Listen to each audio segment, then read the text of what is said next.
Hey guys, what's up and welcome back to my channel. Today I'm going to be reviewing the latest Hotel Transylvania movie, Hotel Transylvania Transformania.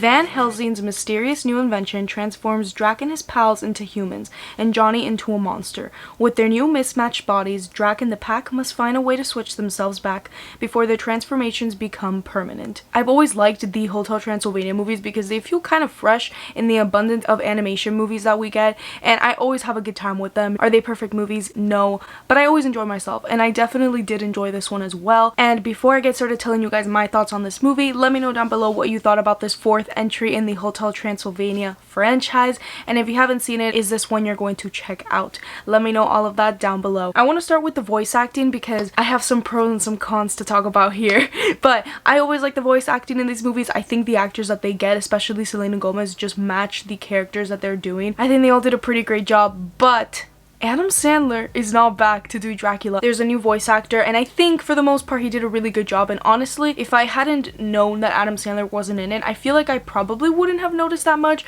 But the problem is, as the movie kept going on, I kept noticing that Adam Sandler wasn't there because, like, you can't just copy the voice perfectly, which is a shame, and Brian Hall really did give it his all. Like, I genuinely think for the most part he sounded a lot like Dracula that we've known in this franchise, but my negative is I did miss Adam Sandler. I feel bad saying this is a negative because I feel like for a lot of people, especially kids, that this movie is tailored for, it won't really bother them because he's still doing a good job at the voice acting.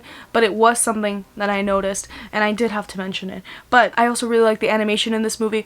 It's pretty much similar to the last one, and the credit sequence was pretty cool. I like the change of animation styles that they did there. And also, I didn't know what this movie was about going into it at all. Like, I hadn't read the synopsis, I hadn't really seen a trailer, so it was a lot of fun actually figuring out what the plot was about and how they were changing. So the monsters were turning into humans and the human was turning into a monster, which is a pretty interesting concept. And honestly, the whole time as I was watching it, I was thinking if I was watching this as a kid, this movie would probably be non-stop in my house because I just think it's a fun concept. And also, the pacing of this movie was really great. I watch a lot of animated movies, and sometimes the ones that are tailored towards kids just don't have the best pacing. Like, I get bored or I just get uninterested, and with this one, genuinely, I didn't get uninterested. Like, I thought it was funny. And yes, there are some jokes that just don't make me laugh because, again, this is like a kids movie, so I just don't want to come out here and be like, all the jokes didn't land, because obviously I'm not the main audience of the movie. But for the most part, I enjoyed it, and I think that's a pretty good indication that this movie isn't totally bad. But this movie is probably maybe one of my least favorite in the franchise. I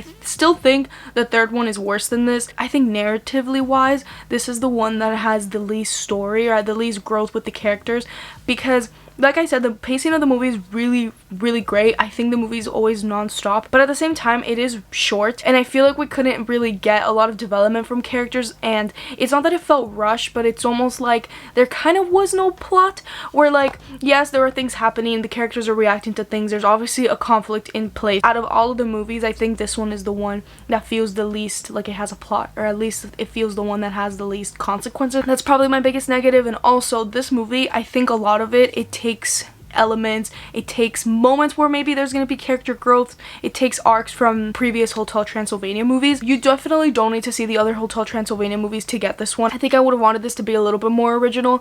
And also, with the transformations, we get a lot of conflict with Drac and Johnny, and I enjoyed a lot of it. I thought with Dracula, like, it was so funny, genuinely. Like, that's where I laughed the most, seeing how he reacted to the human world, especially because in most of the movies they're outdoors and Dracula is used to being indoors, so it was really funny that they did that. But I wish we would have gotten to see more of how it affected the other monsters, but maybe I'm asking for too much because, again, this movie is so simple and it works so well. It's just like a quick family movie, so maybe that would have ruined it. But I wish we would have gotten to see more of, like, the reactions of other monsters reacting to these monsters being human, because I feel like they could have done some cool stuff in there. This movie, at the end of the day, is not really tailored to me. It's tailored for kids, and I honestly think kids are really gonna like this. So whatever I say about all the little things I wish they did and things I wish they didn't do, who cares, because kids are gonna have fun with this. And if you guys are fans of the Hotel Transylvania movies, you kind of know what you're gonna expect, so I think this one's gonna just be pretty good. And although it's far from being perfect, I still think it's enjoyable, and I think it does